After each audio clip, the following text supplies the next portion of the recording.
Scout looking insanely good there. Have to say, looking very, very good. Alright guys, we are here for match 3 with the list you see on screen. We've been testing out some Sakura-Tribe scouts. I don't know how I feel about it. To be honest, one of the main reasons why I made this change is that I felt like our deck was a little underpowered with Grazers compared to scouts. In the past, where you could just set up a Field of the Dead on your Titan trigger and be able to win as soon as Titan comes into play, Grazer just being a little bit slower than Scout, just in feeling in general, it wasn't a big deal because your Titan just literally won no matter what as soon as it came into play. Like, pretty much you just got Field of the Dead or Battle Cut and the game was over, and your opponent couldn't do anything about it. That's not really the case anymore. And as much as I love Grazer, I'm thinking that Scout might be the way to go for the foreseeable future, just to give a little bit more power to our deck, even if it is weak to things like Lava Dart and Rin 6. It might just be the choice. But we'll see how that is as we jump into our match 3 here. So I will see you guys in the games. Let's just hop in for this match. On the play this time, couldn't be. Hey, but at least we have an Amulet draw, so I'm not going to complain about it. In fact, we can play Amulet on turn 2 and then play a land and explore. Or play land and scout, depending on what happens. And if we top deck an untap source, we can play either one of these 1-drops on turn 1. Another scout not really looking the best here, but that's okay. We'll definitely play our only actually playable land here. Not going to play a bounce land and return it back to our hands. That wouldn't be the plan. Arbiter's kind of annoying. Alright, well, we're going to play Amulet. We're going to play a bounce land out here, I suppose. Don't know if we're leaving this one in play, because our opponent can just field ruin it. That also means they're not doing anything else with their turn, and we're about to explore into Scout, quite possibly, so I guess it's better not to leave it in play. That way we can have 2 lands plus Scout activation and land for turn to play Titan. So, ooh, Cavern is a fantastic one. That's perfect. That's exactly what we wanted. For exactly the sequence I was talking about before. There was a flaw with what I had said before, though, before we drew the Cavern, because we would have had to play a bounce land to play the Scout out anyways, and only had 1 land in play, so that's okay, though. The Skyclave, probably the Amulet. Yep. Well, now we're forced into committing our bounce lands, despite our better wishes. Definitely not blocking with our 1/1 Scout. He's got some plans. She? Definitely a she. Naturally, drawing the Titan is better than having to Summoner's Pact for it, since we can't pay. Let's go ahead and pay a green and put this Scout into play. And I think now we're just playing around Field of Ruin by getting a land into play. We'll make it the Sanctuary, I suppose, just in case our opponent wants to go after our Sanctuary anyways. And we can scout in the Cavern Souls and pay for our opponent's Arbiter if they decide to Field of Ruin us. And they might even they might not even realize it, since the Scout is a little tricky. It's like a land in disguise, you know what I mean? If they attack with the Arbiter, do we double block?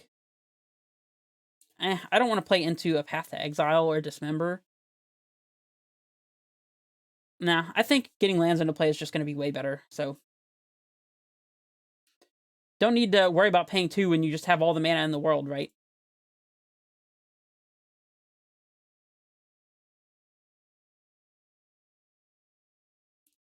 Yep. I suppose there's some argument to not even activating Scout here at all, so that we don't give our opponent a window to field, especially since they're not using their mana.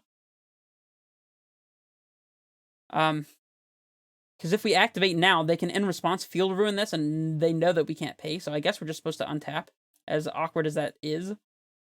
We'll play the Talari West, I suppose, get a tap land out of the way, and pass it back.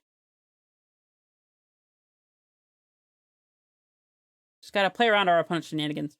Scout giving us a lot of value there, potentially having wasted our opponent's 3 mana here.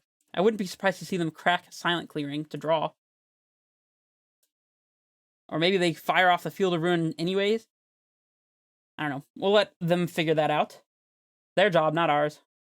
Do what you like, opponent. Looks like they might be fielding. Yeah, they do. Alright, well, we've played around this as much as possible. We'll pay for the Arbiter, and we'll search. And this is why we play the Sanctuary and not the Growth Stream, whereas now we still have Talari West mana down the line. Right?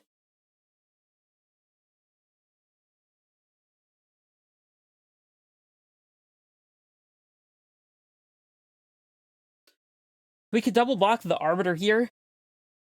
And then, let's see, we're about to put Fountain and Growth Chamber picking up Fountain into play. And if they hit this, then we can still play Fountain and Cavern. I guess we would have to have both scouts in play, or at least one of the scouts in play to play both of these if they do decide to field. So it's probably right not to trade with the Arbiter, which is kind of annoying. We're not going to be able to search from our Titan when we put it into play, but we probably should just cast it this upcoming turn.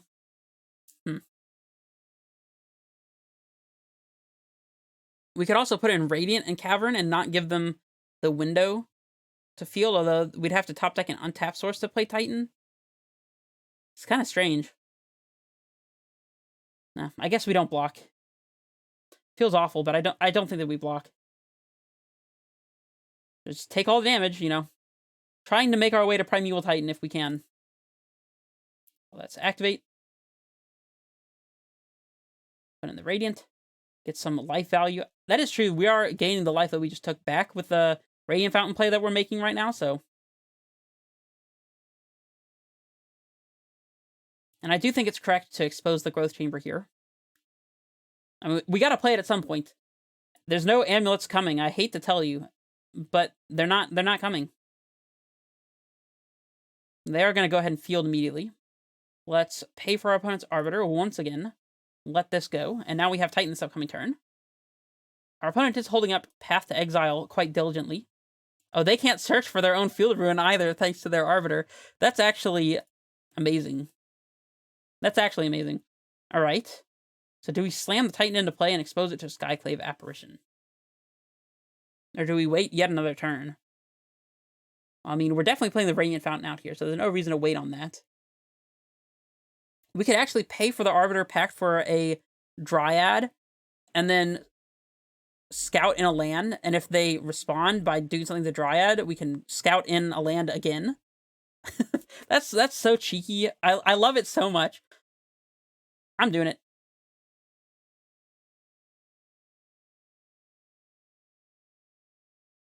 I can't resist the cheekiness. I just can't do it. And actually, we don't even have to activate a scout here. We can just play a land. Hit that Arbiter, get it out of play. Always a yes. Alright, our opponent just goes ahead and concedes. Who needs to play Primeval Titan anyways? Alright, let's bring in these explosives.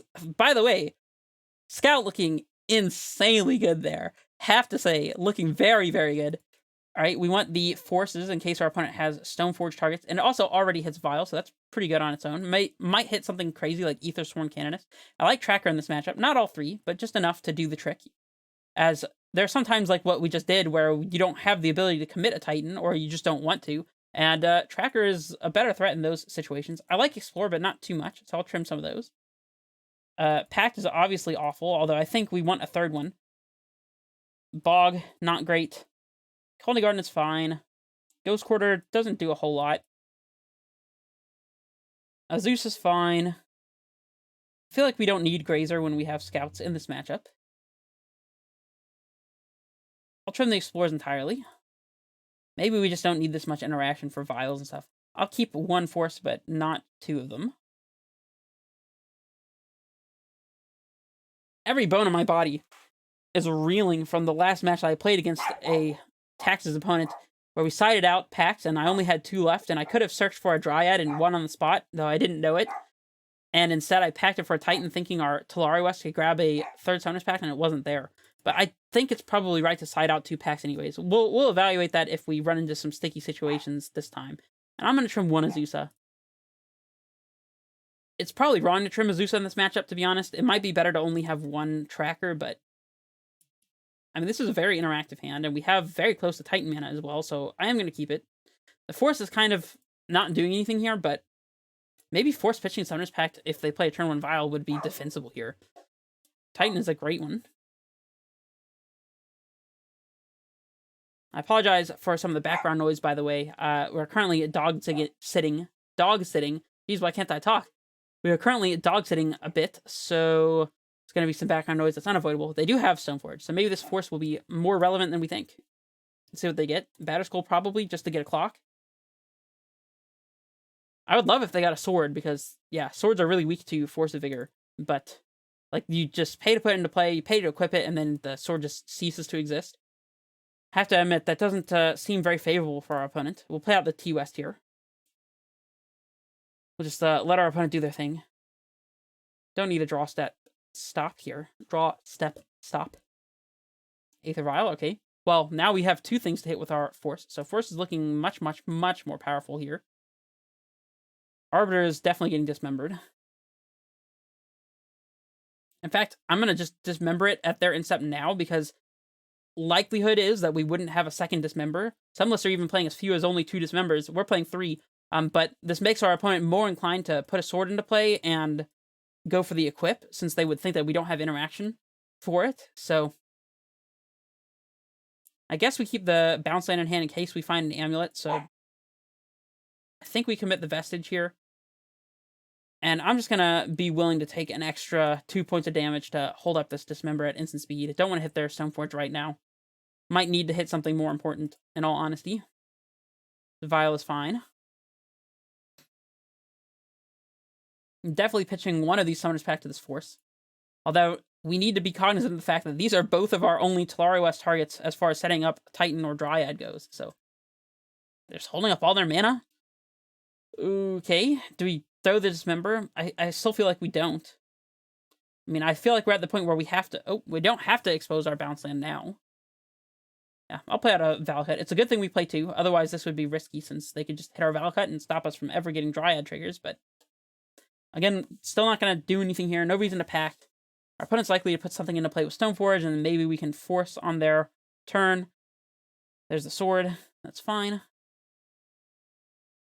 I feel like a lot of lists these days are playing Fire and Ice and not Feast and Famine, and I just don't get it. I feel like Feast and Famine is better in Modern, but that's just me personally. We actually should probably not have let this Vial go up to 2. Should have forced immediately. That's a slight misplay, but oh well. What can you do? This also means our opponent might commit the 2 mana to equip Sword here. So, it's probably fine. It looks like that's what they're about to do, I would assume, as well. Definitely gonna cast Force in response to this, I think. Oh, they go straight for the field. Alright, well, we'll search. This makes a lot of sense from them, though, so they can use their field before they go for the equip. But now we can hardcast Force and not have to pitch anything, so that's actually amazing for us. Let's just hardcast this one. Boom and boom. That's a lot of value right there.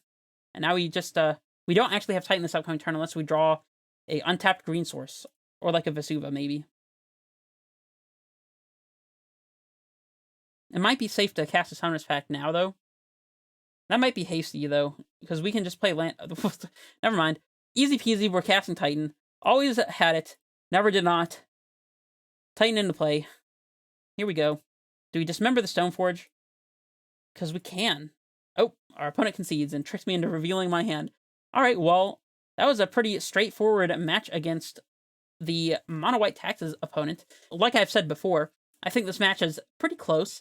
If you play around the right stuff and make sure you're not playing into your opponent's plans, then typically you can navigate the situation. Sometimes it's just awkward enough to play around whatever they've got that you just end up getting tempoed out, but I mean, if not, you just resolve a Primeval Titan and the game is pretty easy from that point, right? So, anyways, very lucky of us to top deck that Forest. A lot of people will talk about the time that they didn't top deck a Titan for 3 turns in a row and they just lost the game, and if they had ever top deck a Titan, then they would have just won on the spot. But not a lot of people talk about the times where you just really wanted an untapped source or a bounce lane off the top, or you did top deck that Titan that you really needed, and you won because of it. It's very easy to forget that variance does swing the other way, and I'm very cognizant of that. I'm thankful that we were able to top deck that untapped green source. It's exactly what we needed. And speaking of exactly what we needed, hopefully this video was exactly what you needed. Maybe you got some entertainment out of it, some enjoyment, some knowledge, learn something from it. And if you want to learn about Amulet and you're a beginner, then check out my intro to Amulet video. Link in the description below. I won't say anything else. This is Red Face Menace, signing off.